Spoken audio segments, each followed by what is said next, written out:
The following is a lecture on Davagnipan and Raj Pravesh from Srimad Bhagavatam, Canto 10, Chapter 19, verses 10 through 14, on the topic of the boys cry out to Krishna and Balaram to save them. This lecture is given by His Holiness Radha Govinda Das Goswami in Haridwar, India on May 7th, 2000. संसार में अगर कोई मृत्यु को पार करना चाहता है, दुखों से पार होना चाहता है, तो भगवान श्री हरि के चरण कमल के बिना और कोई आश्रय नहीं। तो जो महान लोग हैं भगवान विष्णु की शरण लेते हैं, न कि अपने को ही विष्णु कहना चालू करते। जिसकी बुद्धि एकदम भ्रष्ट हो जाती है वही कहता है कि मैं विष्णु हूँ, मैं भगवान। और भ्रष्ट बुद्धि जिसकी है वो ऐसे लोगों को भगवान मान लेता है। सुखदेव गोस्वामी कथा कह रहे हैं तो कहते हैं कि मृत्यु भय से, संसार भय से व्याकुल होकर के साधक जन भगवान विष्णु की शरण लेते हैं, कृष्ण की शरण लेते हैं। कितना सुंदर बात बोल रहे हैं वो इस अवसर पर। दूसरे की शरण नहीं ले सकते, दूसरा क्या करेगा।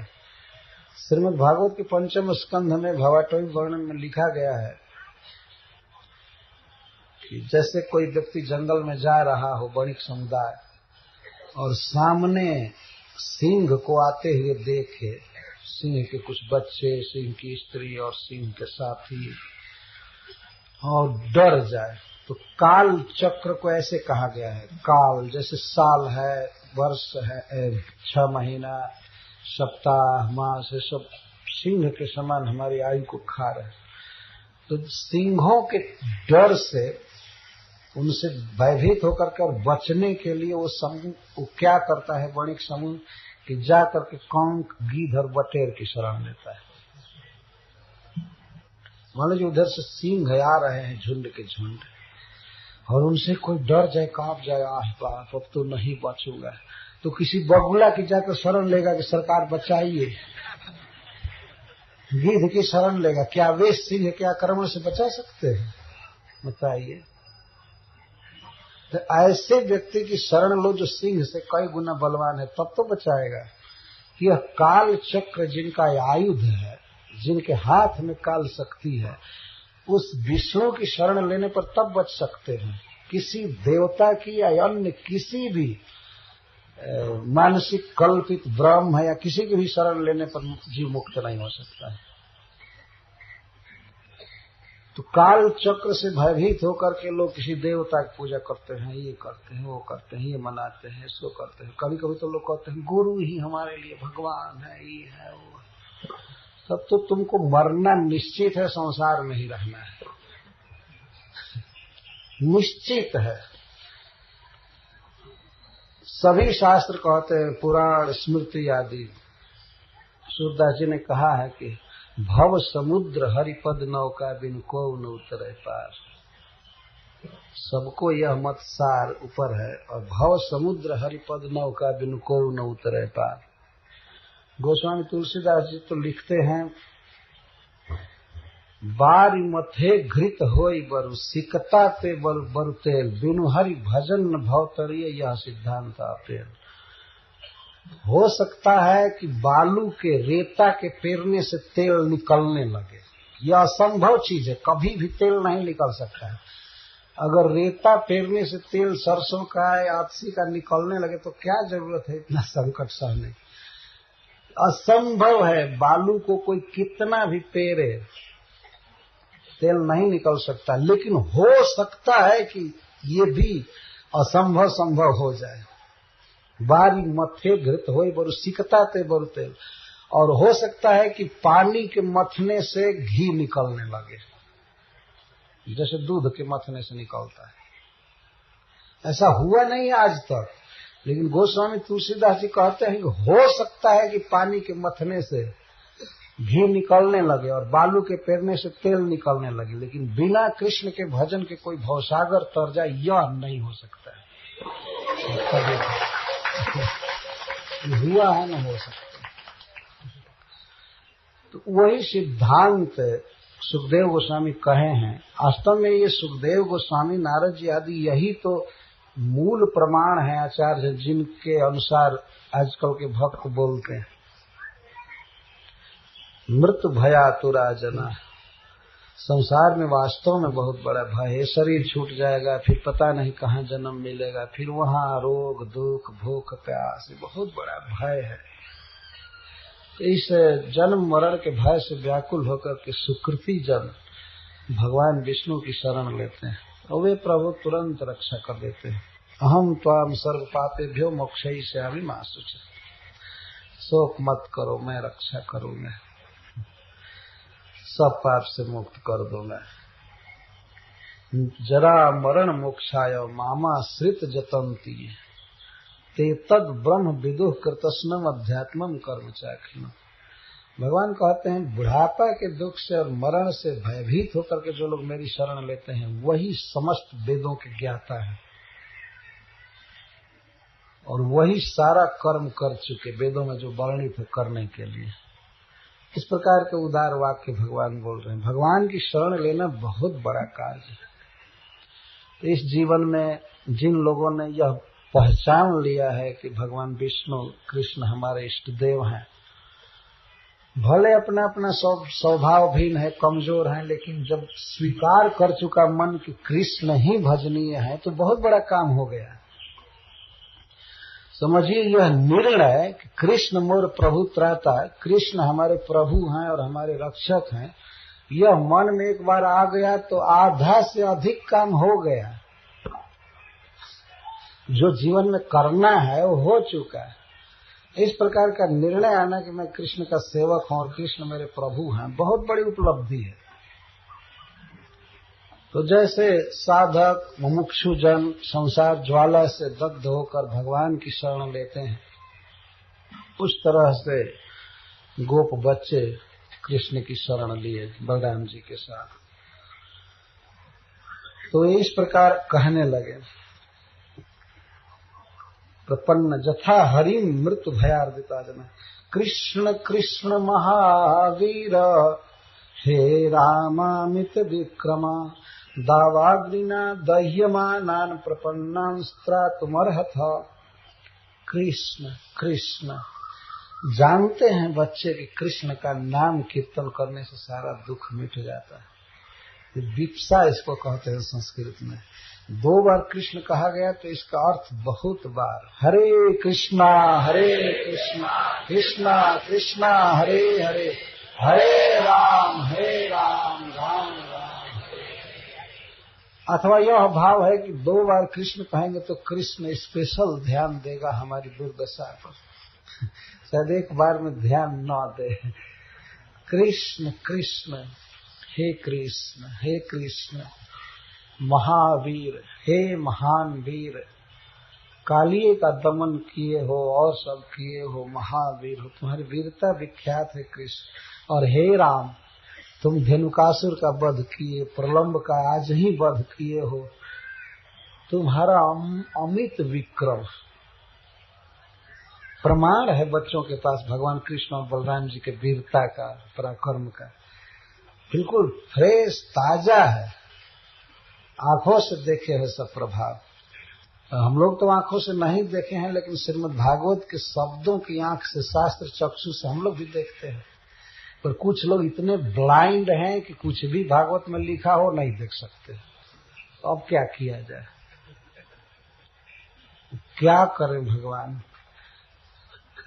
एक शब्द भोजपुरी में लोग कहते हैं, जैसे मान लीजिए किसी को कुछ समझा रहे हैं और नहीं समझ रहा है,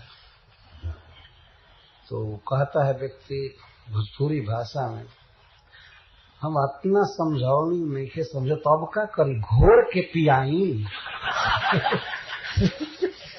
क्या किया जाए, भागवत का जूस बनाकर इसको कागज को पिला दिया जाए क्या, तब जानेगा। तो अब क्या किया जाए, क्या घोर कर पिलावे।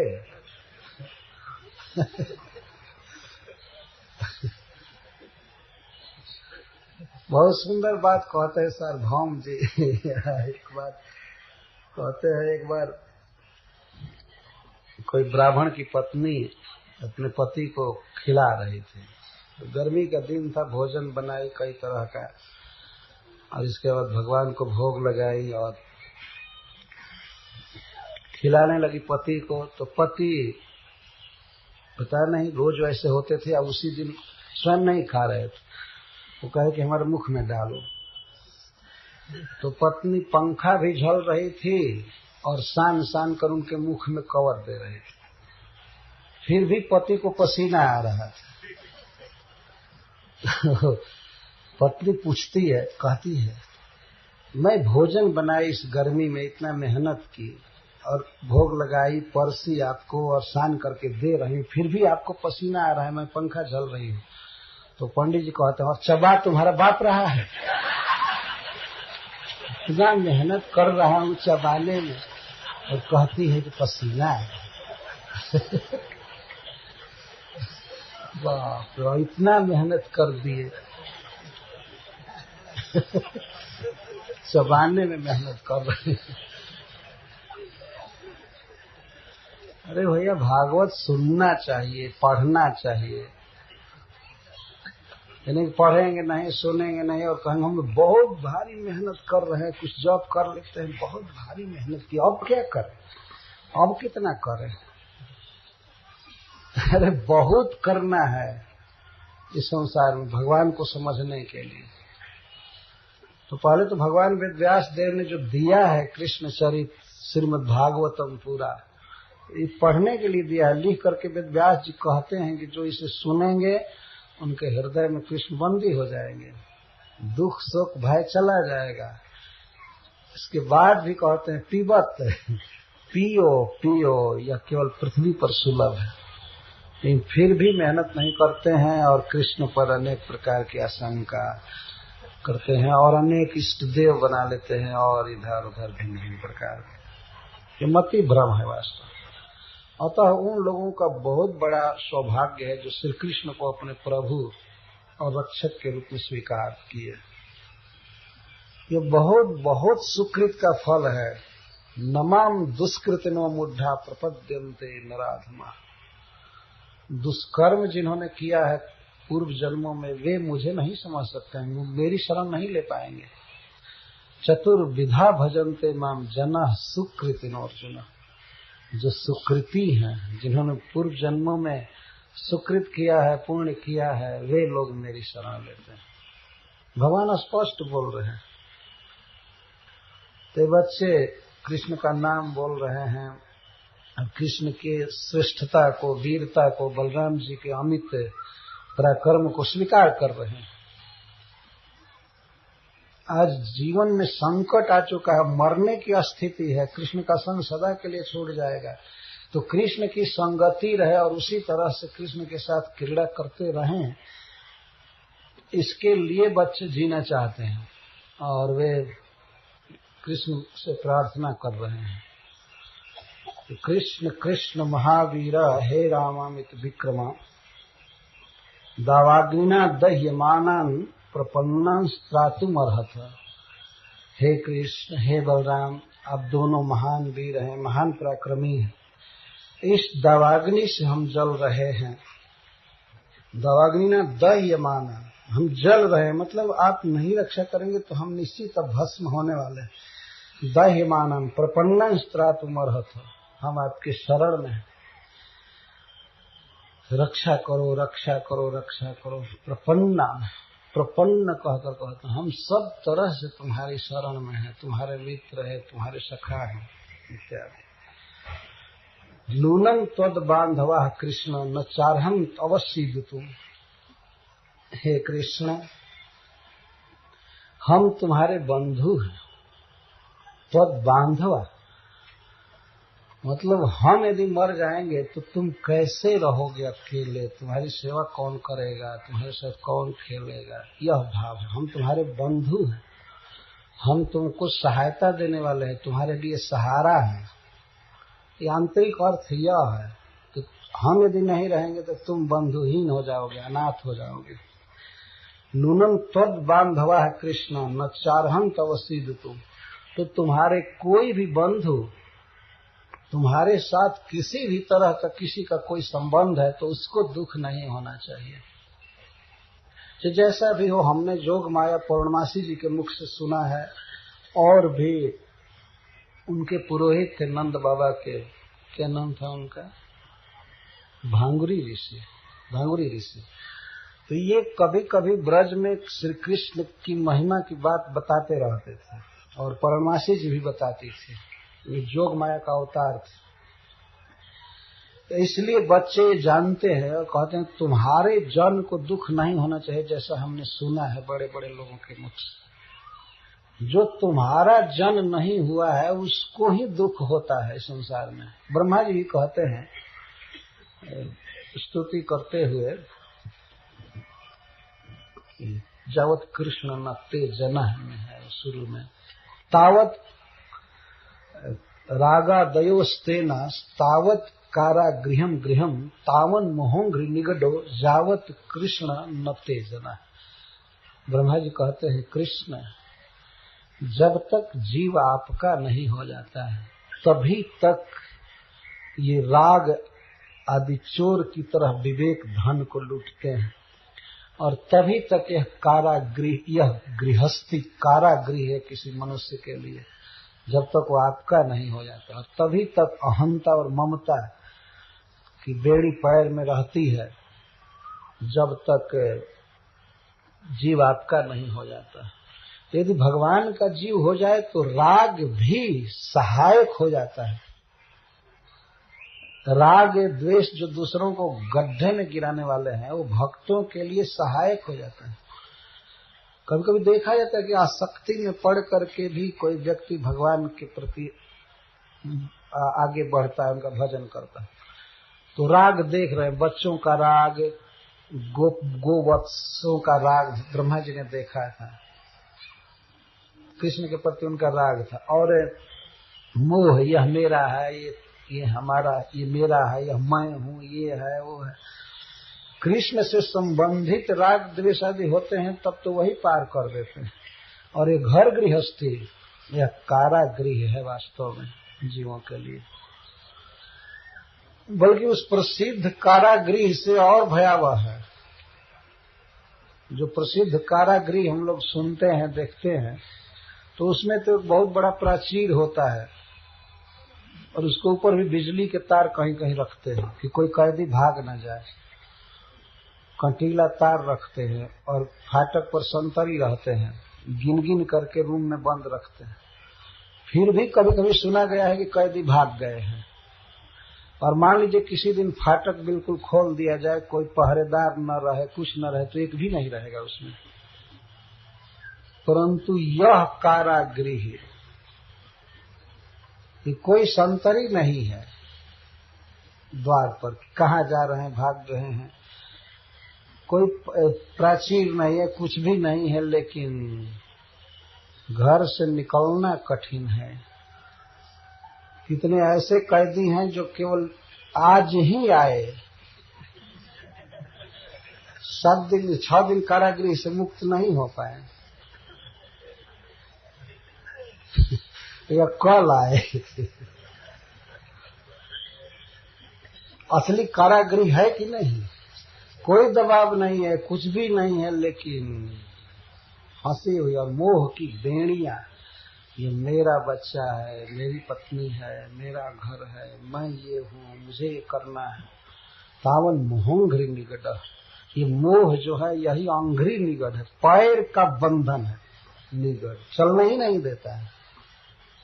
बहुत जोर लगा करके तब 1.5 दिन के लिए आए, कल दोपहर से और आज 1 दिन। ठीक है, लेकिन यहाँ मैं उन भक्तों के लिए नहीं बात कह रहा हूँ, केवल समझाने के लिए थोड़ा उदाहरण दे रहा हूँ, क्योंकि आप सब तो कृष्ण के हो चुके हैं। तो घर पर भी रहते हैं तो कृष्ण की भक्ति करते हैं, भजन करते हैं, इसलिए यह दृष्टांत आप पर लागू नहीं हो रहा है, परंतु समझने के लिए मैं निकट उदाहरण दे रहा हूँ। और ज्यों ही यह सत्र समाप्त होगा त्यों ही कारागृह में पुनः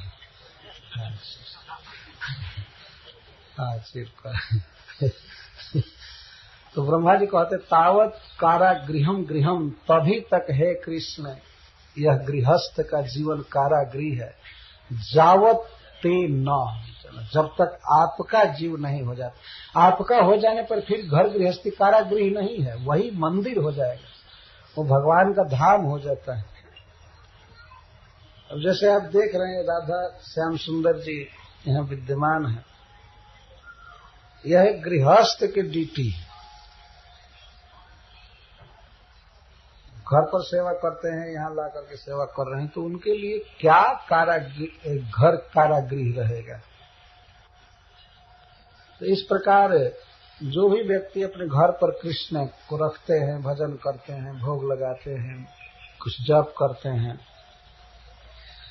भगवान के प्रचार के लिए कुछ सहायता करते हैं, तो उनके लिए क्या कमाना और घर गृहस्थी रखना कारागृह हो सकता है? कभी नहीं हो सकता। वो तो कृष्ण के बंधु हो गए, बांधव हो गए। किसी तरह से कृष्ण से थोड़ा भी संबंध हो जाए तो कृष्ण उसको बढ़ाते ही रहते हैं, तोड़ते नहीं हैं। झीनी झीनी प्रेम की डोरी मोते तोरी न छोड़ी जाए। थोड़ा सा हल्का भी कोई अपने चित्त को कृष्ण को दे तो कृष्ण उसे तोड़ते नहीं और उसे मजबूत करते जाते हैं। अभी और जगह का बंधन तोड़ देते हैं और जो लगा हुआ है बड़ा बड़ा बंधन वो धीरे धीरे टूटने लगता है और कृष्ण के साथ लगा हुआ बंधन दृढ़ होने लगता है। तो त्वद बांधवा, कितना सुंदर शब्द बच्चे बोल रहे हैं। हम आपके बंधु हैं और आपके बंधु को, आपके संबंधी को, आपके भक्त को दुख नहीं होना चाहिए। और इस तरह से दुख होगा तो क्या हो जाएगा? तब लोग आपकी शरण नहीं लेंगे। यदि आपका भक्त होकर के भी कोई व्यक्ति संसार में दुखी रहे तो फिर कैसे लोग आपकी शरण लेंगे? आपसे प्रेम कैसे करेंगे?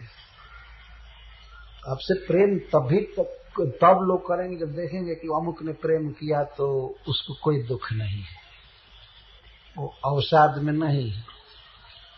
तो सिद्धांत बोल रहे हैं बच्चे कि हे कृष्ण, तुम्हारे बंधु को, तुम्हारे से जुड़े हुए किसी भी व्यक्ति को किसी भी प्रकार का कष्ट नहीं होना चाहिए। ऐसा शास्त्र कहते हैं और बड़े लोग कहते हैं। नूनम त्वद बांधवा कृष्ण न चारहम तव सिद्ध तुम वयम ही सर्वधर्मज्ञ त्वन्नाथा त्वत्परायण। किसी भी तरह से आपसे थोड़ा संबंध भी हो तो उसको दुख नहीं होना चाहिए। फिर वयम ही, हम तो त्वन्नाथा त्वत्परायण, हम तो ऐसे हैं, आप ही हमारे रक्षक हो, आप ही हमारी शरण हो। अथवा सारस्वत अर्थ इसका यह है, कृष्ण हम ही तुम्हारे नाथ हैं, हम ही तुम्हारे परम शरण हैं, आयण हैं। हम नहीं रहेंगे तो तुम कैसे रहोगे? तुम अनाथ हो जाओगे। क्योंकि एक दिन भी यदि कोई बच्चा खेलने के लिए नहीं आता है तो कृष्ण उसके लिए तड़पने लगते हैं, मेरा वो सखा नहीं आया, ये नहीं आया, ये नहीं, इस तरह से बोलते हैं। तो कृष्ण बिना गोपों के रह ही नहीं सकते। सरस्वत और शिष्य कहे थे त्वन्नाथ, हम तुम्हारे नाथ हैं, और त्वत्परायण, हम तुम्हारे परम आयन हैं, आश्रय हैं। और वैसे डायरेक्ट अर्थ है कि आप हमारे नाथ हैं और आप ही हमारे परम शरण। तत्कालिक अर्थ यही अच्छा लग रहा है लेकिन वास्तव अर्थ तो सारस्वत अर्थ है कि हम तुम्हारे नाथ हैं। हमसे तत्पर आज हम सब गोप हैं और गौए हैं, गौए नहीं रहेंगी, मर जाएंगे, किसका दूध पियोगे, कैसे रहोगे, हमारे बिना कैसे रहोगे, यह अर्थ ध्वनित हो रहा है। तो इस तरह से बच्चे प्रार्थना कर रहे थे। और भी बड़े बड़े गोप थे जो वन के अनुभव से युक्त थे। तो इसलिए तन्नाथा त्वत्परायण शब्द का यह अर्थ ठीक बैठेगा। श्रील सुखदेव गोस्वामी कहते हैं, बच्चों निशम्य कृपणम बंधु नाम भगवान हरि।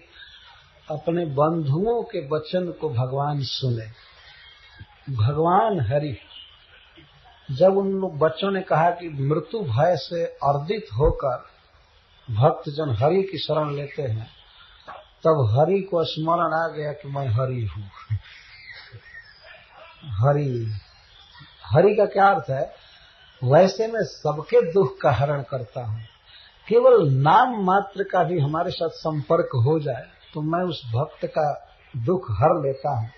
और फिर ये तो हमारे बंधु हैं, मेरे जीवन के आधार है, हमारे सब कुछ है, इनका क्यों नहीं हरूंगा।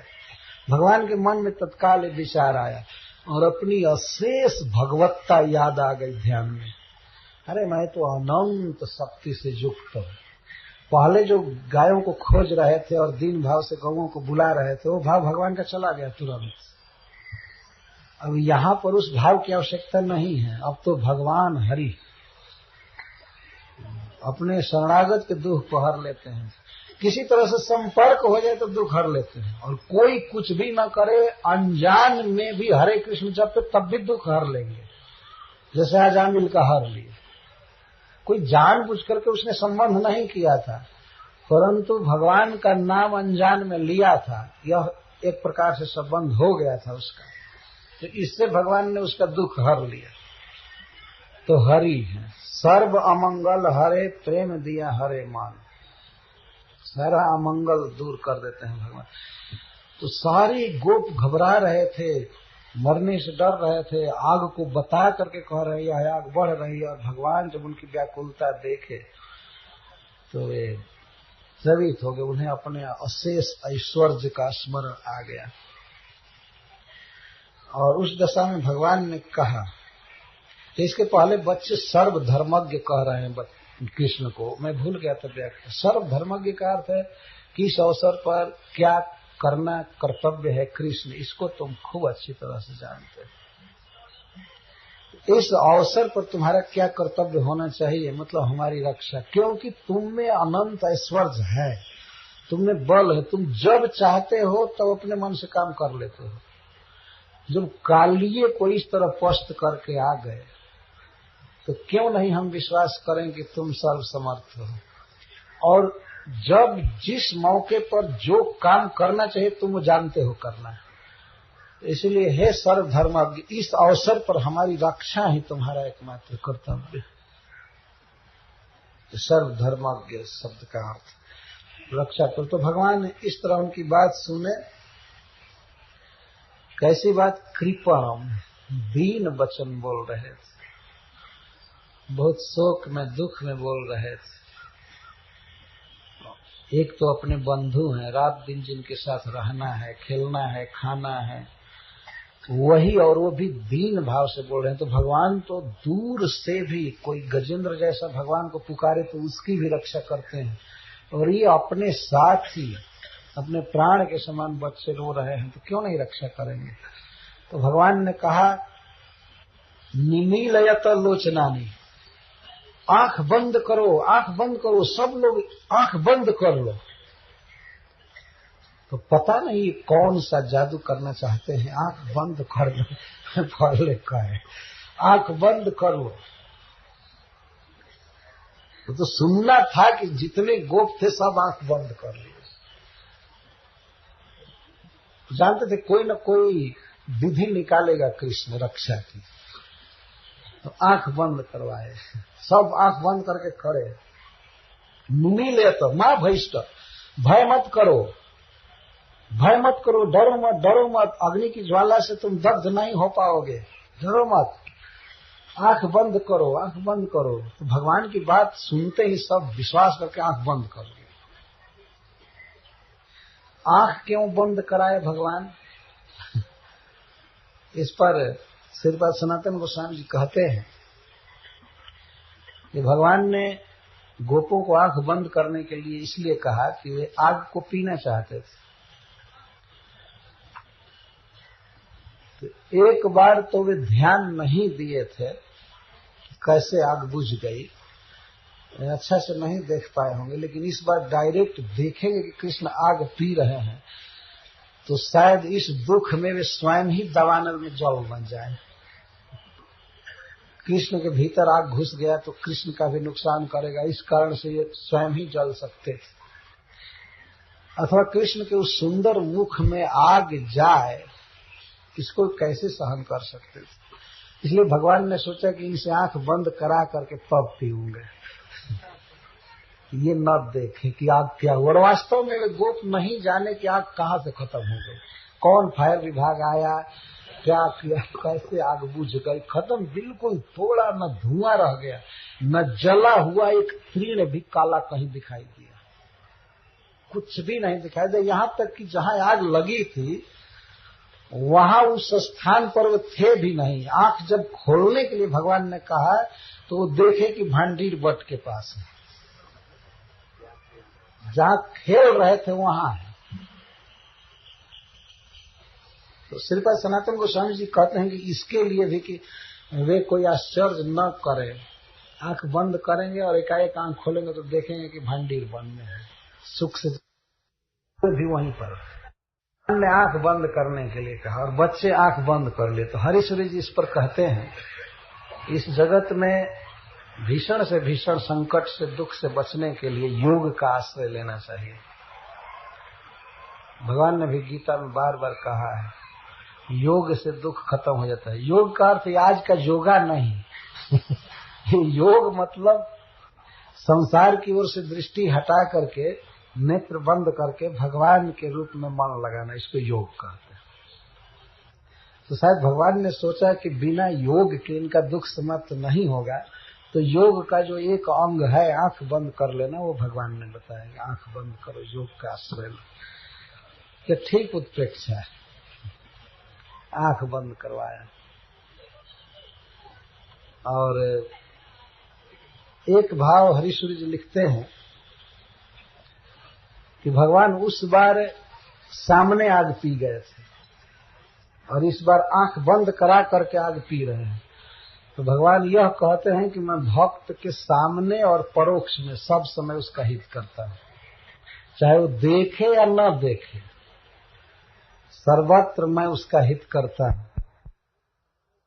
स्थूल दृशो खिला अपि गवाम पाला सभीत्यंतरा, ये सभी स्थूल दृष्टि वाले हैं, गोप मतलब बाहर देखने वाले हैं। और क्योंकि गवाम पाला है, गौओं के पालक हैं, बेचारे पशुओं के साथ रहते हैं, इसलिए इनको बहुत बुद्धि नहीं है।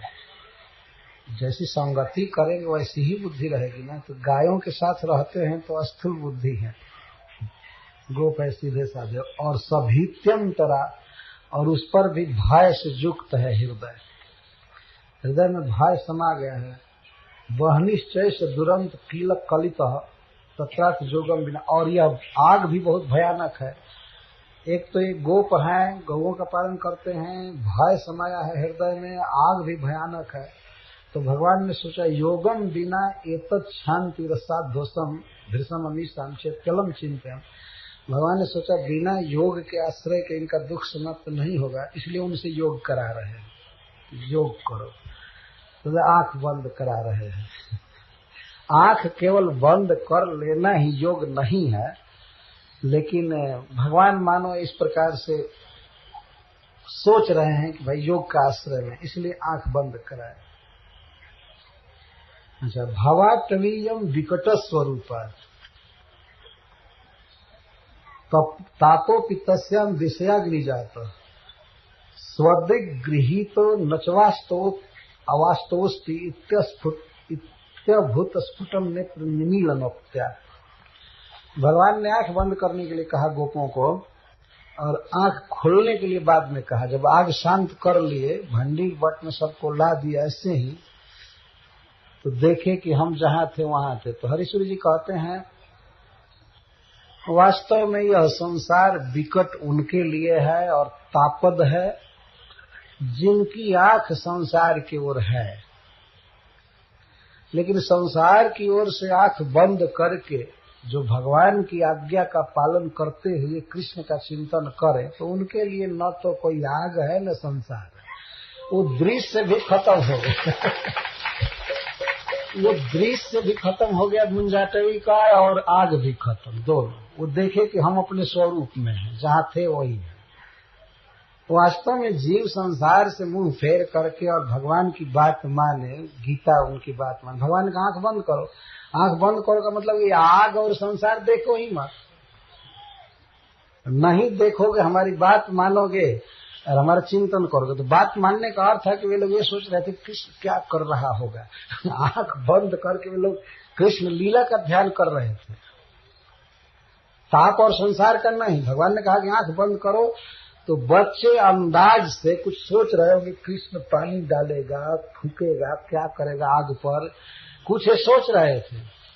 तो हरिसूरी जी के कहने का भाव यह है कि जो व्यक्ति संसार की ओर देखता है और भय करता है, कुछ भी करता है, तो वो जलेगा और संसार रहेगा। लेकिन जो भगवान का आदेश मान करके उनकी लीला का चिंतन करेगा, संसार से आंख फेर लेगा, तो उसके लिए न ताप है न संसार। बहुत सुंदर उत्प्रेक्षा है। और कहते हैं विधायैव नेत्रापिधानम हि तेषां जदैसी तदीयं प्रियं कर्तुमीशः दुरंतार्तिदाग्नि प्रशांत्या तदस्मात् परोक्षा पर्यत्वं स्वमाविश्चकार। भगवान ने कहा कि नेत्र बंद करो, तो नेत्र बंद करा करके भगवान जो उनके ताप को दूर किए, तो इसके द्वारा भगवान ने यह बताया कि मैं परोक्ष प्रिय हूँ। ऐसा भागवत में कहा गया, परोक्ष प्रियो हरि, भगवान परोक्ष प्रिय हैं। मतलब है इन समस्त जीवों से अलग रह करके ही कुछ करना चाहते हैं। बड़े गूढ़ लीलाएं हैं उनकी, सबके आंख के सामने वो कुछ नहीं करना चाहते हैं। परोक्षवाद जब नारद जी राजा प्राचीन बरही से कहते हैं, तो नारद जी कहते हैं कि परोक्ष प्रियो हरि, भगवान परोक्ष प्रिय है। इसीलिए मैंने आपसे परोक्ष में कथा कहा है। डायरेक्ट कुछ कहने से भगवान अच्छा नहीं मानते, परोक्ष में कहना चाहिए। तो पुरंजन का इतिहास कह करके आत्मा और देह के अंतर को समझाया। तो परोक्ष प्रिय हैं भगवान, और इसके द्वारा उन्होंने यह भी सिद्ध किया कि मैं अपने जनों का हित करता हूँ ज्यादा परोक्ष में। जैसे सुदामा जी को उन्होंने धन दिया, उनका हित किया, तो बिना सुदामा जी के जाने, सुदामा जी गए थे द्वारका, उधर से भगवान विदाई में एक पैसा भी नहीं दिए। तो कभी कभी रासलीला करने वाले दिखाते हैं कि सुदामा जी बहुत दोष दृष्टि करते हुए आ रहे हैं। यदि यह बात सत्य नहीं है, लेकिन विनोद में कहते हैं।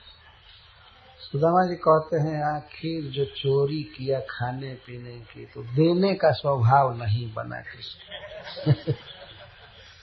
बताइए, इतना बड़ा वैभव है लेकिन केवल भोजन करा करके विदा कर। लेकिन ऐसा उन्होंने सोचा नहीं। फिर भी भक्त लोग अनेक भाव करते हैं, तो उसी के अनुसार एक और लीला सोच लेते हैं कि रास्ते में एक डाकू मिला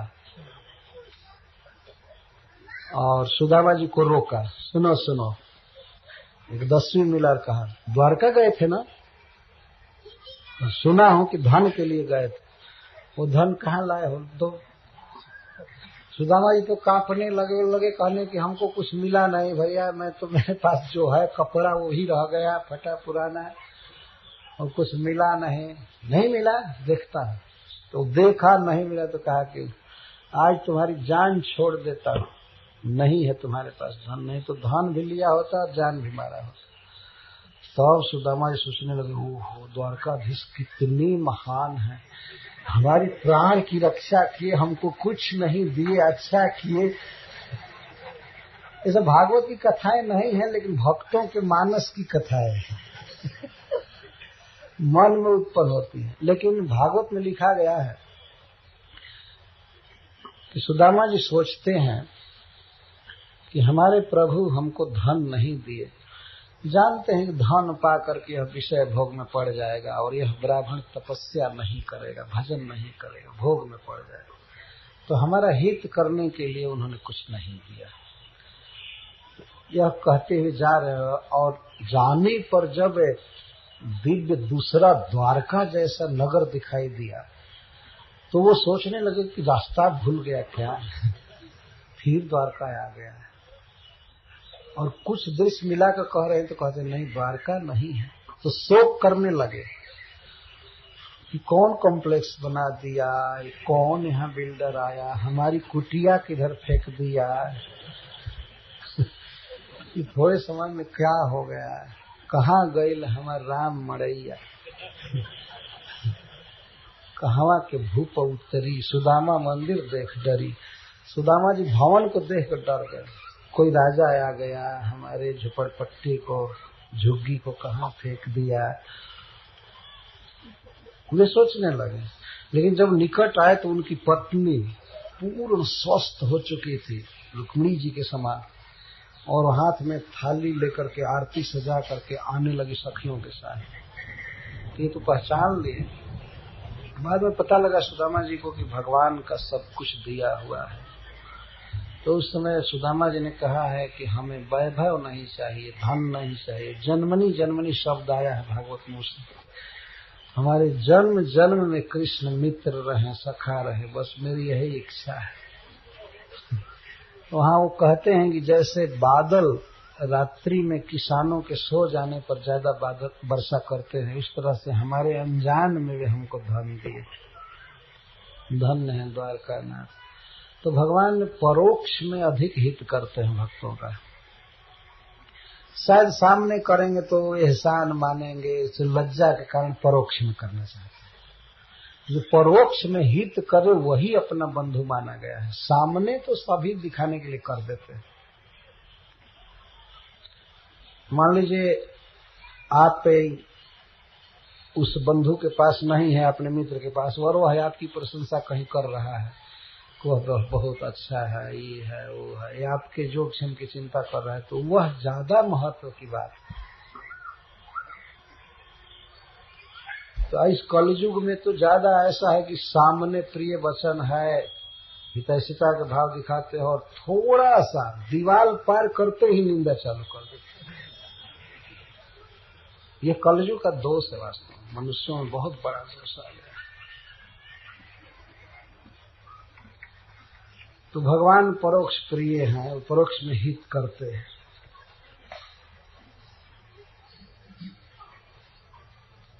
दूसरा आंख बंद करने का भाव लिखते हैं। ये नन्य भाव सरणी कृतमत पदाब्जः तत्ताप भीतपहता वहमस्मि। कुछ छपने में गलत हो गया। तत्र स्वयं ध्रुवमनेत्र पिधान भावा कारुण्यशालिनम मनसेदम बोधि बीजम। समझ में नहीं आया। अच्छा, भगवान आग क्यों पिए? आग बुझाने का तरीका क्या भगवान को और कुछ मालूम नहीं था? हरिसूरी जी लिखते हैं इस पर, बहुत भाव लिखे हैं। क्यों आग को पी गए और मुख में क्यों पिए? अग्निपान, एक को दवाग्नि मोचन कहा है सुखदेव गोस्वामी ने, और यहाँ पर दवाग्नि पान कहे हैं इस अध्याय। तो ये दोनों को पिए थे, लेकिन यहाँ पर जैसे पीने जैसा वो किए होंगे। सुखदेव गोस्वामी तो देख रहे थे, ये तो आंख बंद किए नहीं थे।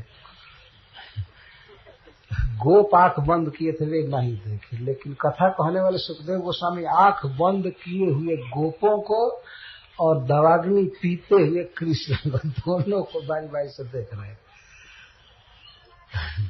तो पिए होंगे श्री कृष्ण। तो क्यों मुख से पिए कहते हैं? निःशंकमग्नि विधुपाद भाजः सुक्षुद्राश्चकोरायपि भक्षयन्ति अद्धातु तद्वंश भवोऽस्मि तन्मे का नाम भीवीतपिबन्मुखेन।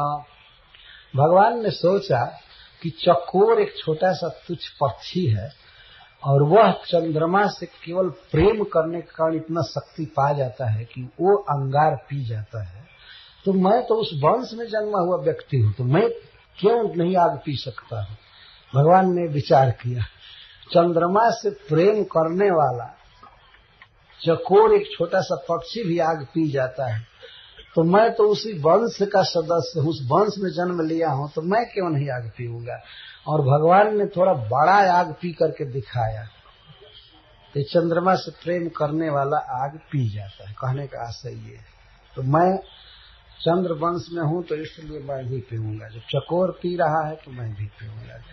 शायद भगवान ने सोचा होगा, एक क्षण में भगवान कुछ भी सोच सकते हैं।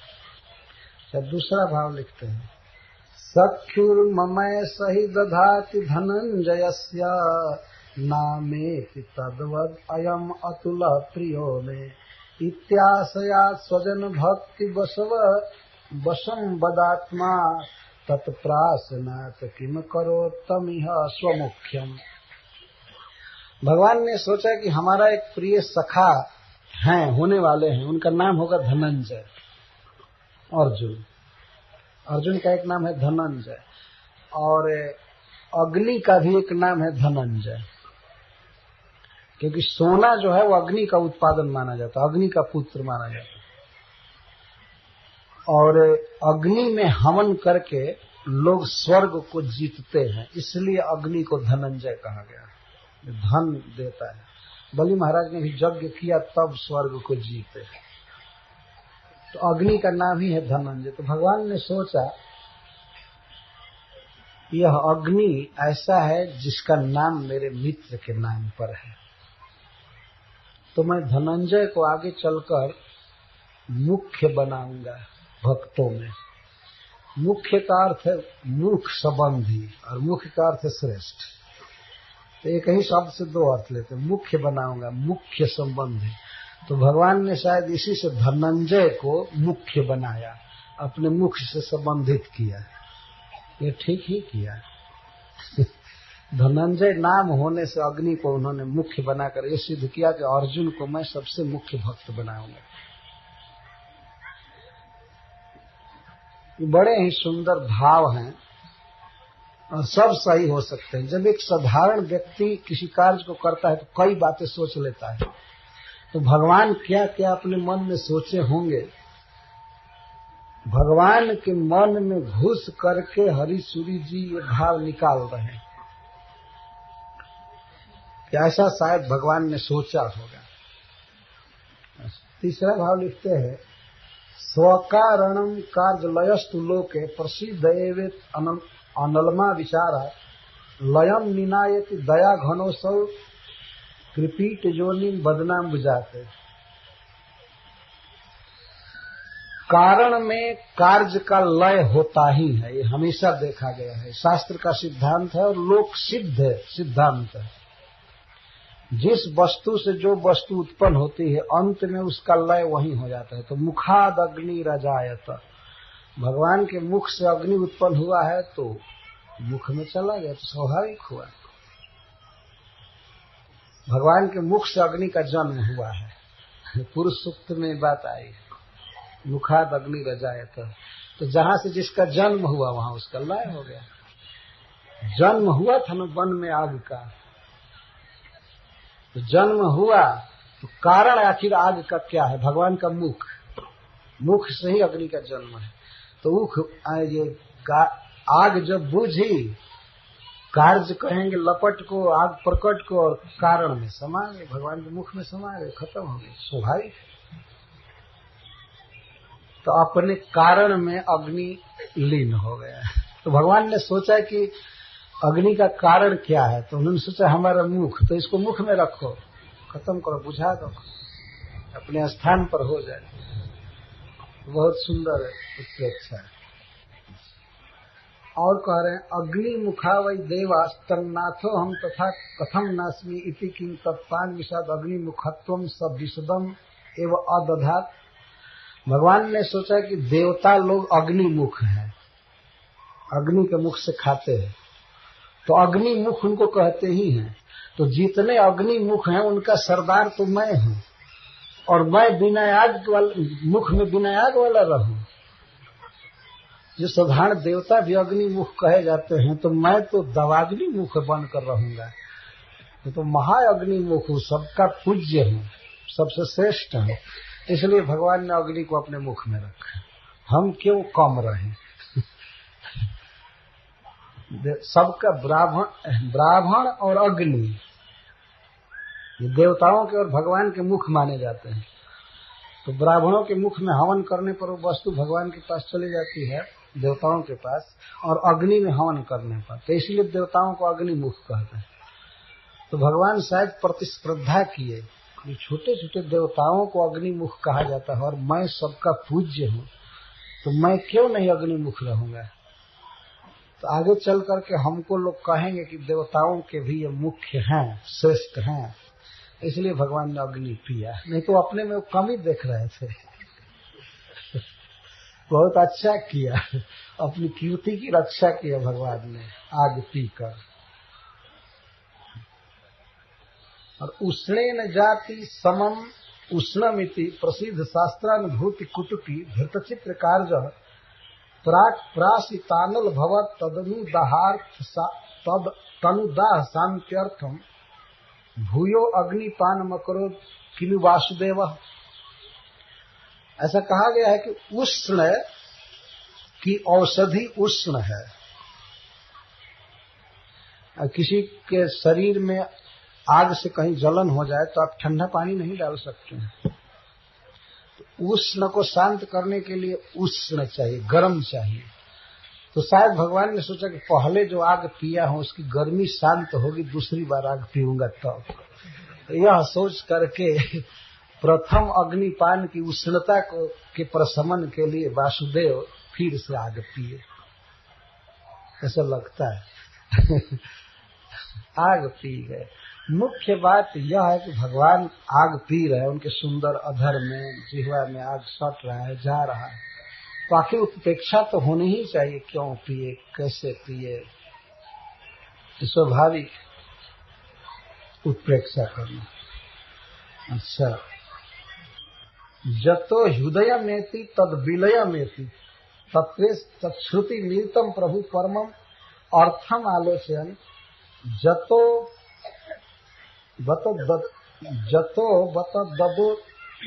बतो दयो धुना भवति काननोत्थ स्वकानने तदुचित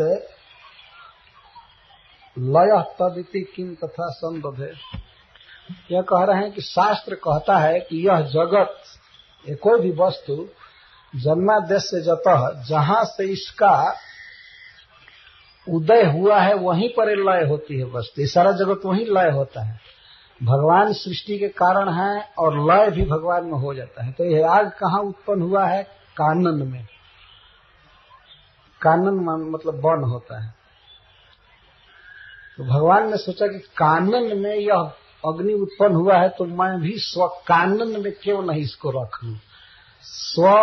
स्व का आनंद, आनंद मतलब मुख।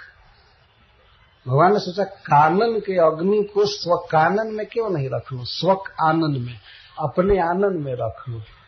उसे कानन और आनंद, ये दो शब्द, कानन माने वन, आनंद माने मुख, और स्व का माने अपने।